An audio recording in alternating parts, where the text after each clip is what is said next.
Hi Gemini, welcome back to the Astrology 33 channel. This is your mid-December 2022 love reading. Thank to those of you who liked, viewed, shared, and subscribed to the channel. I appreciate all of that. For those of you new to the channel, as far as what we have in front of us, it's what I call the bridge and the gap spread. And the way it works is look at the past energies, present energies, and future energies between you and the main love interest. Once we get through all that, we'll pull some oracle cards with some additional insight as well. And that's where the bridge and the gap dynamic comes into play. And as far as the decks being used, on the left side we have the Lover's Path Tarot, and on the right side we have the Romantic Tarot. And also keep in mind it's a general reading, so I'm going to be referring to the cards on the left as your energy and the cards on the right as the other person's. If you feel like it's the other way around in your situation, then definitely trust that. Alright, so with all that out of the way, we'll get started. Excuse me. Past energy on your side, we have the Ace of Cups. So yeah, a pretty pure card here, right? To me it just says that you might have found yourselves growing feelings for this person. Doesn't necessarily indicate that you communicated those feelings to this person, but at the very least, I feel like this is saying that in the past, when you connected with them, you started to feel romantic interest toward them. All right, and past energy on their side, we have the Nine of Wands and the Ten of Cups. So really with these two cards together, what I'm seeing here is I feel like this is giving you a glimpse into how this person is. If we look in the background of the card there, we see the child, right? It looks like they're looking at the two adults there and feeling a bit left out, right? That's the energy that I get there.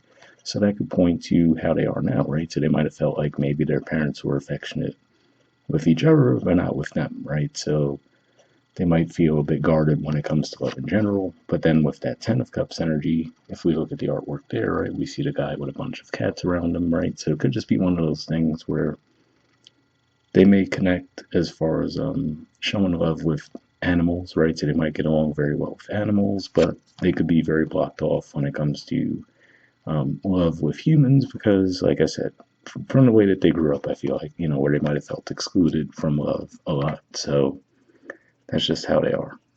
Excuse me.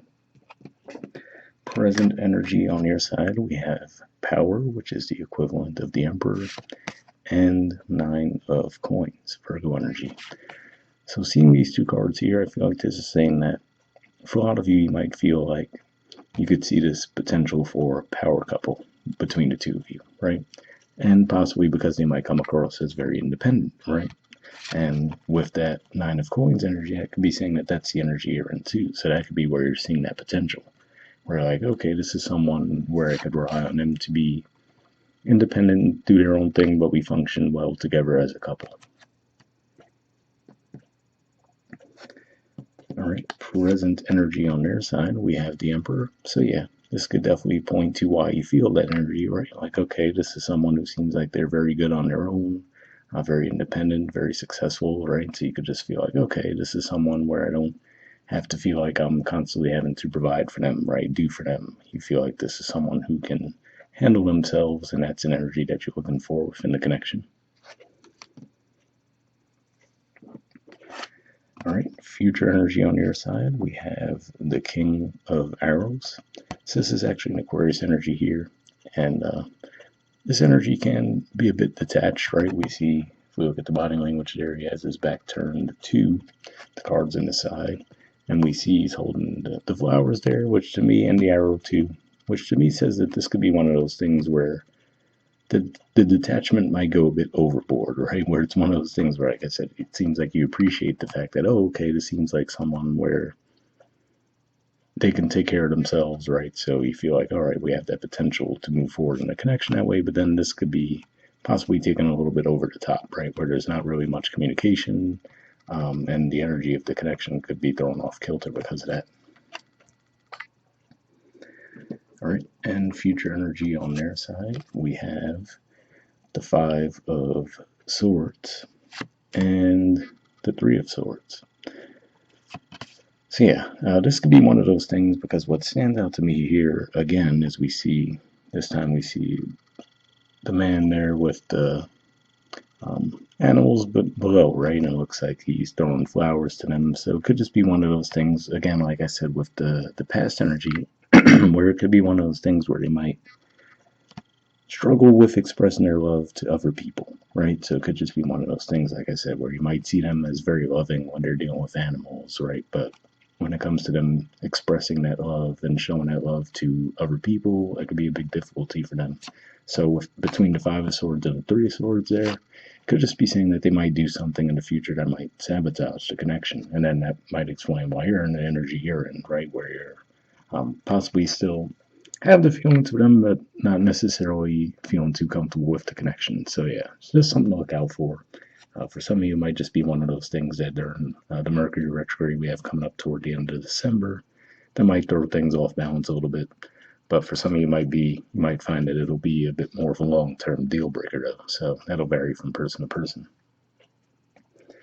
All right, bottom of the deck on your side, we have the Prince of Staves. So this is Sagittarius energy here. So it could just be saying that on the one hand, you do want a relationship, right? Given that that represents your opposite sign, which could point to relationships, but also still want a bit of the freedom, right? So that's probably why you saw that potential with this person, because you saw, okay, this is someone I could view within the connection, but we also could still have our own space, do our own thing sometimes. All right, and the bottom of the deck on their side, we have the Ten of Pentacles. So yeah, it could just be one of those things where they might actually want some stability as far as a connection goes too, but again, I feel like it's more of the way they express their feelings that could be the main hang up, right? So they might be able to show you things on a practical level that show that they're into it, right? But when it comes to the more romanticized type thing of expressing love and feelings, that could be a bit of a struggle for them for sure. All right, moving on to your oracle cards. First, we'll see what we get from our Moonlight deck. I did pre-shuffle this deck before we started recording. What I'm looking for here is unspoken messages from you to them and from them to you. Initially, I was looking for jumpers, but if I shuffle for a while without anything coming up, I actually just put the deck down and pull cards that way. So we'll see what comes up. Almost had one there.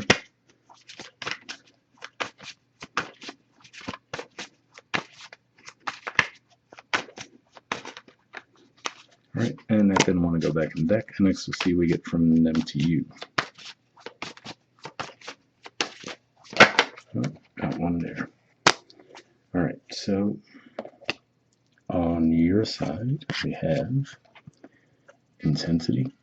It says the feelings I have for you overwhelm me, so I run away to process them. Interesting there, because I didn't really see. Well, I mean, the Aries or Emperor energy can be passionate for sure, but I wasn't necessarily seeing like an overwhelming feeling of passion. But like I said, it did seem like at the very least, like I said, it looked like you saw potential for the connection. Like, okay, this looks great, where we could get together, do our thing, but then we could also have our separate space when we need it, right? But the Prince of Staves energy could definitely be passion, and sometimes the Prince of Staves is known for getting involved in a passionate thing, but then withdrawing as well. So in that regard, I could see that, but in the main spread, it didn't seem like that was the energy. And on their side, we have thoughts. It says, I've been in my head about you constantly. So yeah, it's just one of those things where, like I said, it looks like they might actually have that desire to build something, especially given that we see the Ten of Pentacles on the bottom of the deck on their side. But when it comes to actually expressing themselves and their feelings, that could be a real struggle for them. And like I said, if that's the case, it seems like it might be something that goes all the way back to childhood for them. So it could be a hard thing for them to break. All right, and lastly, we'll see what we get from the Wisdom of the Oracle deck here. Same situation as far as I pre-shuffled this deck as well. But here we're just looking for one card with general advice to wrap the reading up with.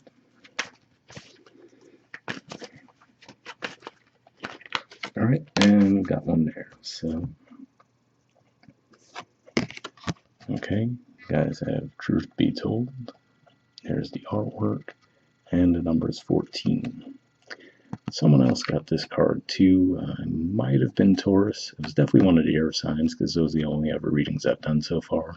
I think it might have been Taurus. If you know Taurus, definitely check that out. But we'll see what it says in the book.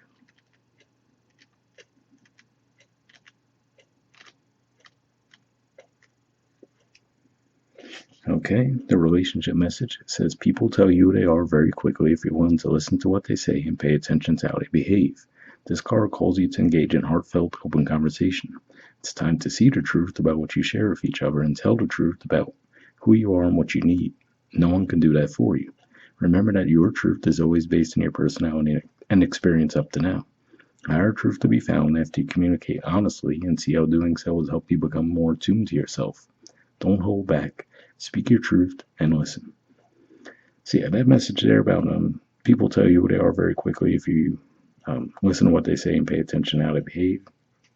Kind of brings me back to what I was saying there, right? Because you might see, like I said, for example, the way that they interact with animals, and you might say, "Oh, this seems like a really open, loving person," right? But then when it comes to, again, like I said, the way they might express themselves and their feelings with other people, it could be a totally different thing, right? And if that's something that you would feel you would need, and that would be a bit of a deal breaker, right? Then that's where that conversation might come into play, right? So, hope whatever is in it for you guys will wrap up there, and I'll see you all next month. All right, bye.